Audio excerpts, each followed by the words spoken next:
been so many events that have happened over the years leading to the Night City we know now within the year of 2077. From gang warfare to political assassinations to the major economic crash of 1994. If you can think of something big and life-changing in the world of Cyberpunk, it has most likely happened within either Night City or in the wider world. However, the most significant events that are spoken about all of the time are the ones that would trigger everything that happens within 2077 itself. It is the foundation of certain military groups, the power struggle of Night City, and the heavy investment in the city itself. These events would be known as the corporate wars and would see many standout individuals and companies make a name for themselves within them, and would shape the course of the city and world for the many years to come. So what were the corporate wars? Who started them? Who fought them? What were they all about? And how did they shape the future of Night City as well as the rest of the world? Well, in today's video, we will explore all of the events of these wars as well as all of the triggers that led to them in the first place. This is the story behind the corporate wars within the Cyberpunk universe.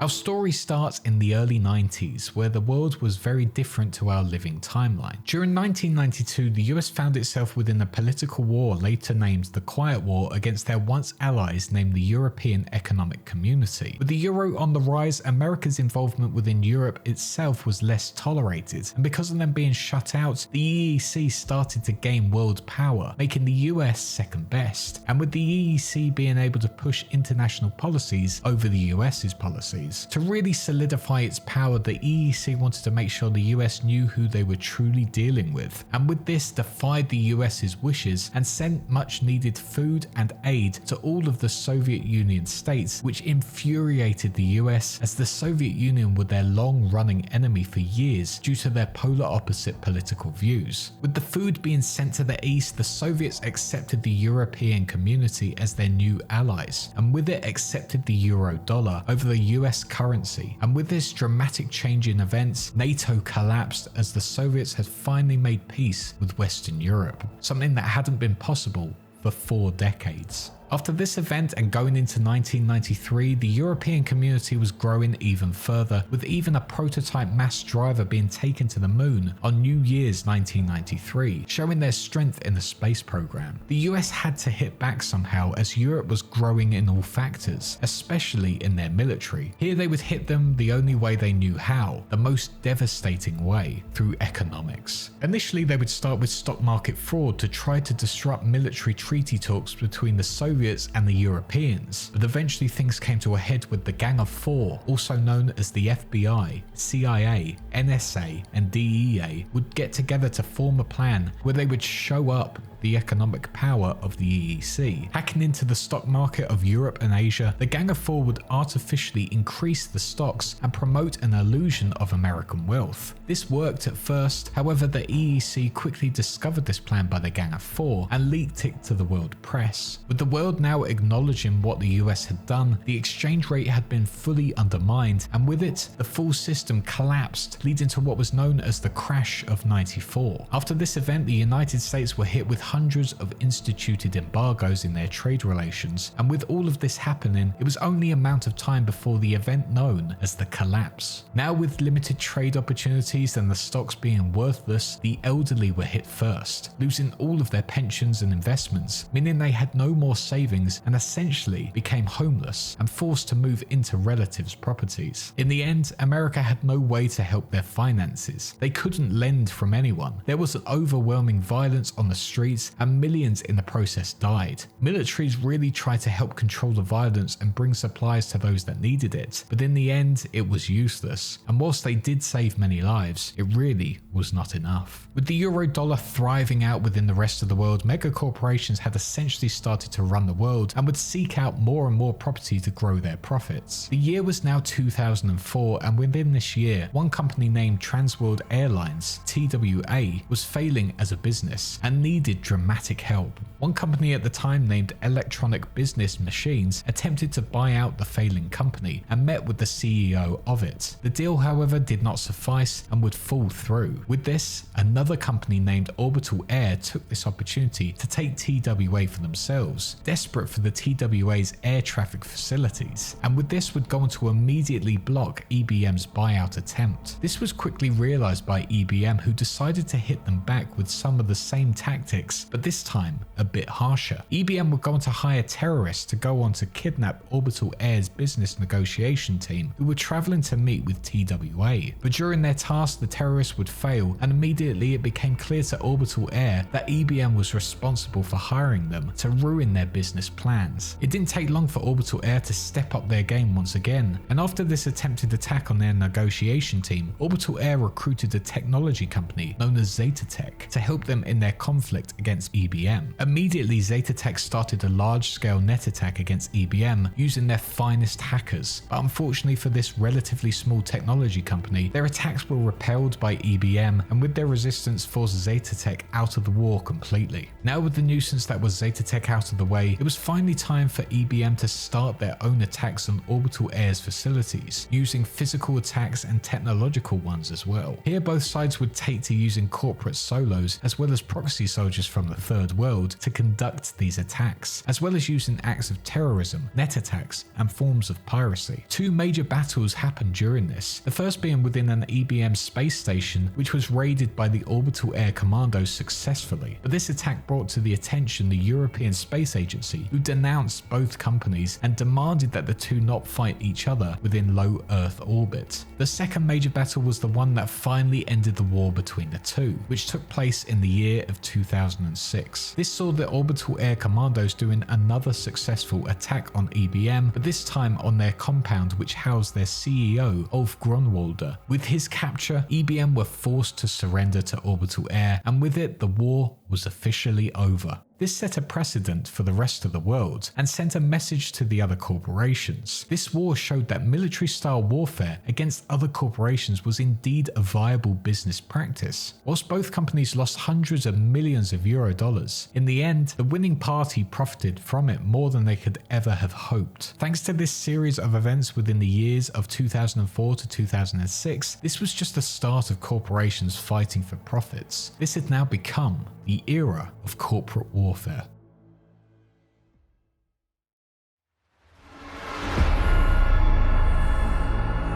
The year was now 2008 and the world had only just gotten over the events of the corporate war between EBM and Orbital Air. But during the final years of that war, another company had laid the foundation for what would be known as the Second Corporate War. In 2006, the company known as Sov Oil out within Eastern Europe had started producing a new fuel source that was to power vehicles. CHOOH2 was an alcohol-based fuel which was originally produced by Petrochem. Together with this new fuel, Petrochem offered Sov Oil updated technology to help them drill, pump and create other fuels from the unused oil resources out within Siberia. But with this offer came a catch. It would see Petrochem gain partial drilling rights if they were to accept this new technology. The deal seemed to be going ahead as planned with no real problems to be seen. However, just before the papers were to be signed, the engineers from Sov Oil announced they had just developed new drilling technology that was equal to what Petrochem was offering, if not better, meaning the deal was now pointless. Sov Oil immediately cancelled the deal and suddenly a rift formed between the two companies. But as they both had their own territories, nothing happened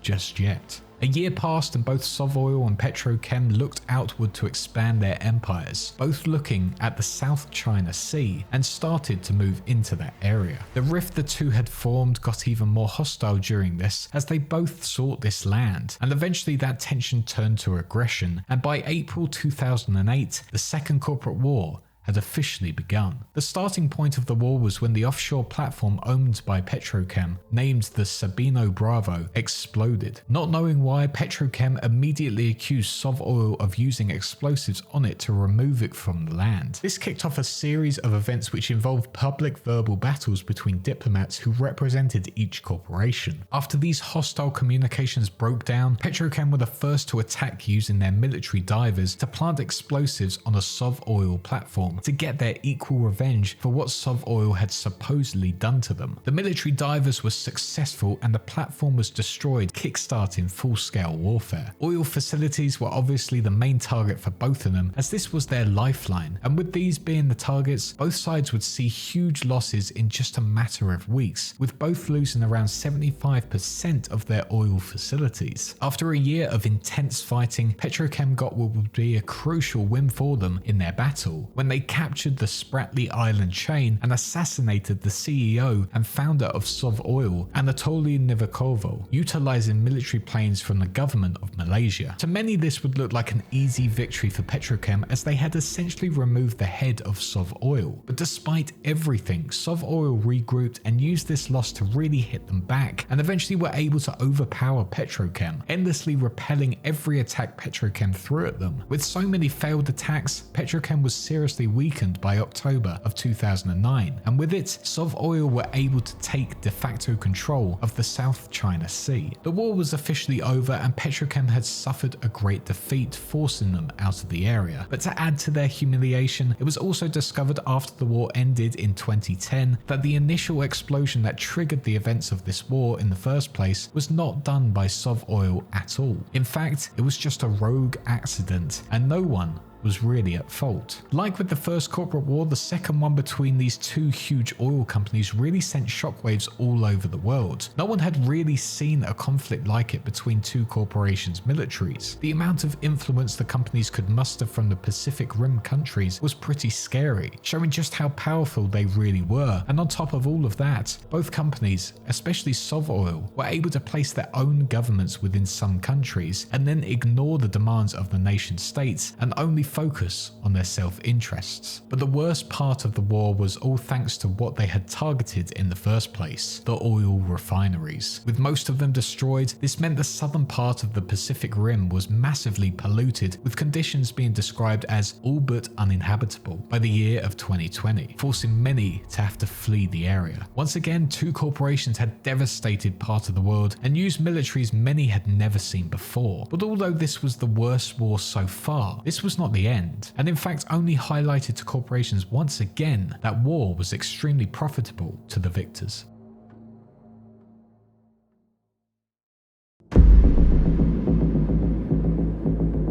For 6 years, the world was back to a somewhat normal form, with no corporations trying to take each other out. However, going into 2016, a very different war between two factions was about to take place. During a check by some examiners from the Los Angeles Chamber of Commerce, these individuals were going to find that there had been a confidence scheme being organized by a few investment counselors, Merrill Asukaga and Finch. These individuals would be targeting private investors and would use the Rothstein Fund as leverage, the Rothstein Fund being a subsidiary of the Bank of New York City. Finding this vital information, the investigators would immediately notify the district attorney's office, who began investigating immediately the next day. Hearing about what had been going on, the Rothstein Fund was furious at MANF's lack of willingness to help with the investigation and pleading they knew nothing about what had been happening, and with it would turn in everything they had over to the DA's office. On top of that, the Rothstein Fund would also hire a ton of local street netrunners to start probing their data fortresses to find what had really been going on within their company. Seeing that netrunners were being used, MANF saw this as a direct attack on their company and immediately took action, bolstering their net defenses and also using their own private netrunners to launch their own attack on the Rothstein Fund, targeting their financial targets first. But MANF didn't stop there and upped their attacks even further, focusing their efforts on destroying all of the Rothstein's computer systems, which would escalate things even further.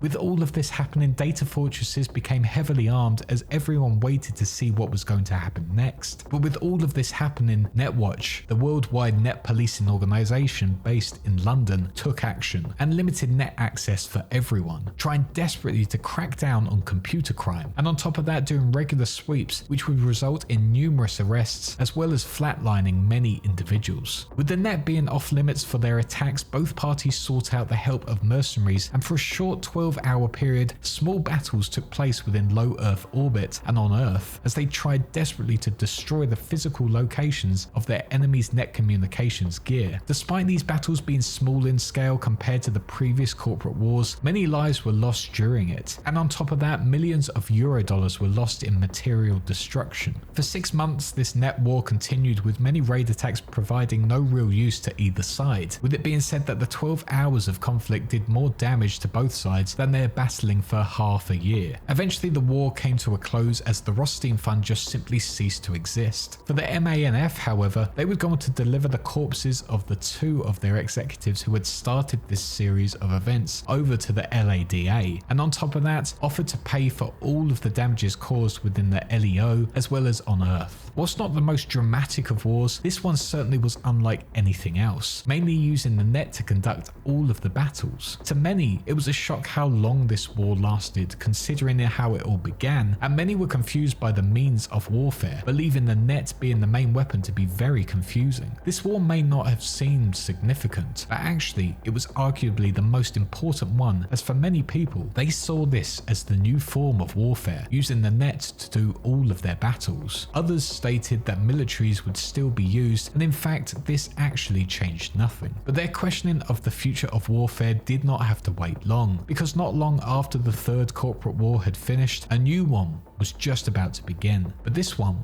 was the most devastating one anyone had ever witnessed, especially for the people of Night City.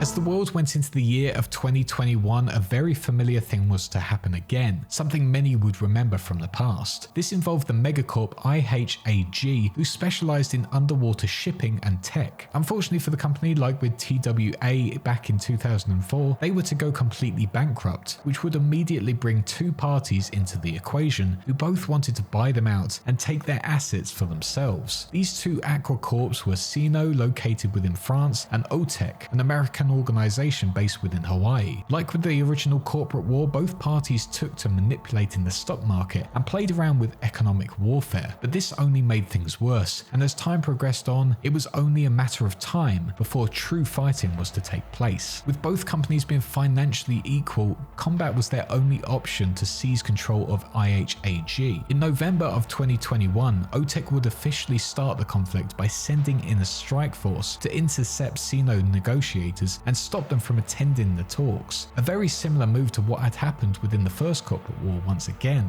But Sino were quick to act as they sent netrunners to attack the financial exchanges, and with it devalued OTEC's stock. With both parties getting more and more hostile towards one another, neither of them realized that the Eurobank was working behind the scenes to manipulate both of the corporations into driving themselves into their own debt. Essentially, Eurobank's plans were to drive them out of business, and with them gone, acquire all of the assets of the IHAG, OTEC, and Sino, and with them turn Europe into the dominant global nautical tech and shipping power. But as all the parties continued to devalue each other, it quickly became apparent to the rest of the world that if this were to continue, there was to potentially be another global crisis, as the economy depended heavily on shipping and ocean-based foods, minerals, and energy production. As fighting continued on between the 2 megacorps, it became apparent that both of them were at a stalemate and could not break through. This made both of them consider new options, leading to them both bringing in outside corporate militaries to help them with their conflict. Proper corporate militaries with state-of-the-art equipment that were capable of large-scale warfare and could easily wipe their rivals out. The American-run OTEC turned to the American-based armaments manufacturer and security force Militech for their military needs, but this was quickly followed up by Sino hiring the Japanese-based corporation called Arasaka Corporation, who were the most influential megacorps seen within the modern age, with some of the finest technology the world had ever seen. But with the hiring of these 2 megacorps, neither Arasaka or Militech actually wanted open warfare with each other. Instead, they just saw the corporations they teamed up with as an avenue to generate massive profits, as well as a means to promote their effectiveness of their services to the rest of the world. But this was to quickly fall apart when an Arasaka advisor working with the Sino strike force was selectively targeted and killed by Militech security security at an OTEC facility, as she was not wearing her corporate uniform, which would have identified her as a non-combatant. In response to this, a Militech-owned vessel was targeted by an automated Arasaka torpedo system, as the vessel contained supplies going to OTEC through Sino-controlled waters. Due to these series of events, tensions rose even further by 2022. By this point though, world governments had also gotten involved in everything and started seizing some of the isolated properties of OTEC, IHAG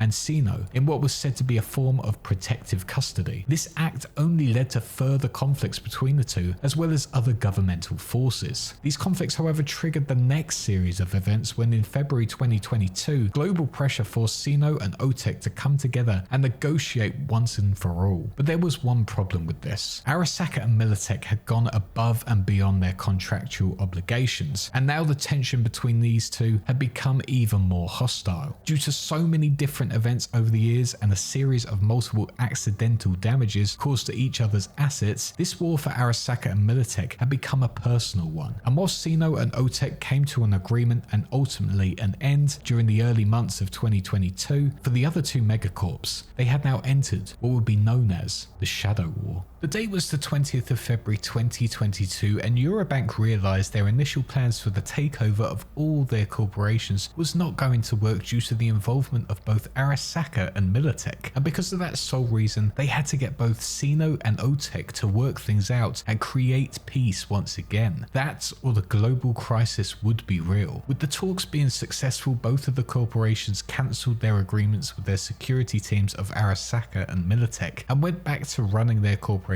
peacefully once again. For Arasaka, they hadn't forgotten what Militech had done, and because of it were seeking their revenge. For years, Saburo Arasaka had considered Donald Lundley, the founder of Militech, a real threat to him and his company's goal. Militech ultimately still stood in his way. On the 6th of March that same year, a new prototype black program called the Soul Killer 2.5, which Arasaka had stolen the plans for themselves a few years ago, was completed and was planted into the smart link processor of a Militech executive. The program worked exactly how they wanted, and because of it, Arasaka was able to capture his mind and lead an assault on Militech's Night City offices. This event, however, took both parties out of what was the Shadow War, and once again things were heating up and conflict was inevitable. Both corporations had entered the hot war in May 2022. The day was now the 9th of June, and Arasaka's forces went on to attack a Militech factory within Virginia, but at the same time Militech-backed mercenaries would go on to infiltrate an Arasaka factory within Yokohama and slaughtered all of the employees that worked there. This was just the start, and by mid-July of that same year, this became a real thing on the daily, with it not just happening on Earth, but within orbit as well, which caused huge travel delays and ruined many businesses in the process. On top of that, the net was also having major problems with numbers and data getting changed regularly at completely random times, which would only add to the world's problems, beginning the event known as the data crash. With space raids being a regular occurrence leading to chaos within the travel industry, Arasaka would also go on to seize a Militech office within Los Angeles. To hit back at this, Militech would go on to stage a riot outside of Arasaka's Paris offices. Using this riot as a distraction, a few would enter the building's HVAC system and pumped it full of a short-lived aerosol toxin, which would be so deadly that it went on to kill everyone inside. The war moved to Chicago, a rebuilt city that had previously been hit by a devastating bioplague in 2012, killing around 200,000 of its citizens and making most of it uninhabitable. Moving into the city, aerial and orbital strikes took place as the two corps fought it out. For the people of Chicago, however, they were eventually saved by the nomads from the Meta and Folk nations, who were contracted to help rebuild the city. Using covert teams, they would go on to demolish both the Arasaka and Militech offices, forcing them out of the city once and for all. But Chicago wasn't the only city that was devastated by their presence. Out within Busan at the same time, Militech would go on to release a similar bioplague that would go on to kill thousands within the city walls, and for the Korean government to evacuate everyone and go go into quarantine. Both these corporations were devastating everywhere they touched, and it seemed like nothing was going to slow them down at all. In September 2022, Hong Kong was the next city to become witness to both of them, as Militech and Arasaka forces turned it into a major battleground. Those who were lucky to escape before the battle kicked off became desperate refugees, seeking a safe place from the devastating conflict. In Brazil, Militech would go on to turn the great city of Rio de Janeiro into rubble, as they desperately tried to destroy Arasaka's operations within the city, causing once again more people to flee their homes and even their own country. On top of all of that though, the net was also being used for warfare, and during this same time, 6 Militech research scientists died whilst plugged into it, leading to higher ups within the Militech to believe that it was down to Arasaka's main weapon that started this hot war, this weapon being called Soulkiller. By the latter half of 2022, the European Space Agency, who were desperately trying to carry on despite the devastating war going on down on Earth, were in the process of completing the orbital space station named the O'Neill 2. Here they would utilize the best high rider workforce, humans who had been born in space or lived there most of their lives, and also who had worked previously on the first O'Neill station. The main goal of this construction was to supposedly enhance humanity's expansion into space. But little did the constructors know their work life was to be hell. Working like any other megacorp, the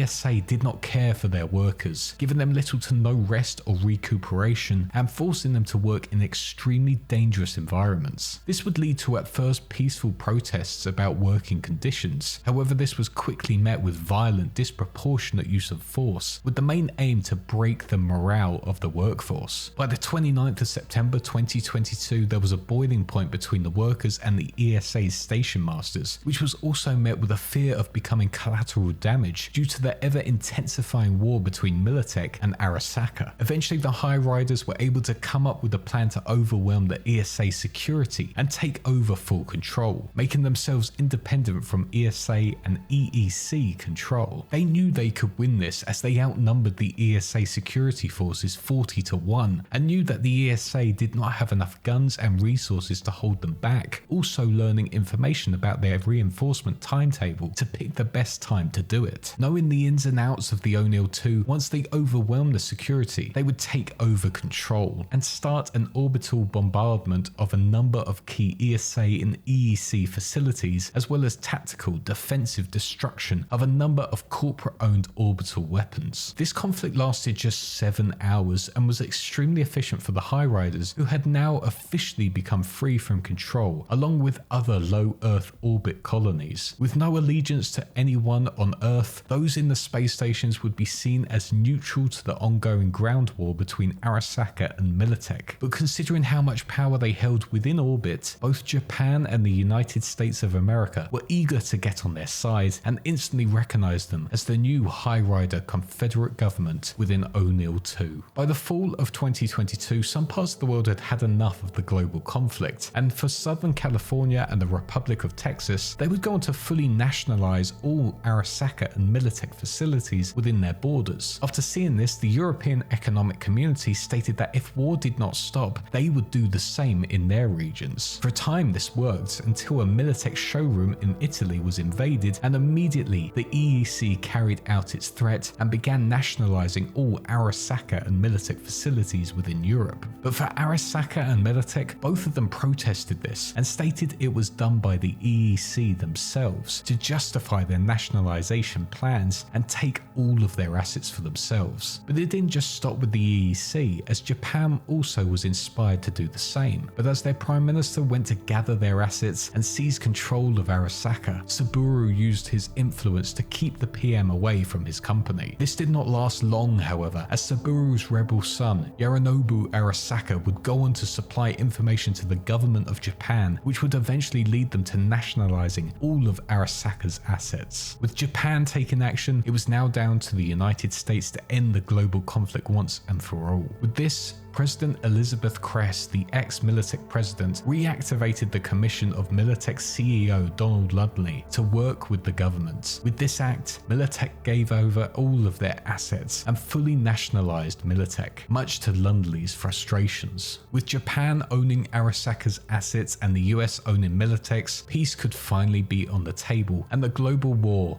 was now over. But things didn't stop there, as Arasaka still held facilities within the Western Hemisphere, making President Cress desperate to remove them from all of North America for her own personal gains and to benefit Militech. For one city, however, the conflict was still going on between Militech and Arasaka. That was in the city of Night City itself. With Saburu's son Kai remaining in Night City, he was completely cut off from all of their assets, and because of that, many of Arasaka's forces moved into Night City to rebuild their corp once again. Tension rose once again because of this, and in 2023 a number of prominent national figures within the US had been murdered when attempting to connect to the net. Once again, Arasaka had been using the Soul Killer to assassinate key targets to force policy changes. This would work as Militech would retreat from the city, considering it truly a lost cause, but also to devise a plan to fully destroy Arasaka. This all came to a head on the 20th of August 2023 when a small nuclear device was detonated by a strike team consisting of Afterlife's rogue and notorious rocker Johnny Silverhand, which completely destroyed the Arasaka Tower, killing 12,000 employees of the corporation. Not only did it destroy the building and its people, but it also covered the city in debris and coated the sky in a red mist that would linger for ages, as well as setting off a series of chain reactions, gas line explosions, transformer explosions, and intense fires, ultimately leaving the corporate center of Night City as a radioactive hot zone. With Arasaka majorly being hit by this event, Militech moved back into the city and cleaned out all of the remaining Arasaka forces, leading to the hot war being officially over. President Cress, however, did not stop there, putting all blame for the explosion and destruction of the city center on Arasaka themselves, as they supposedly housed a failsafe nuclear device in the tower so they could set it off and take out their superior Militech. With them now out of the way, she could finally restore the country and rename it the new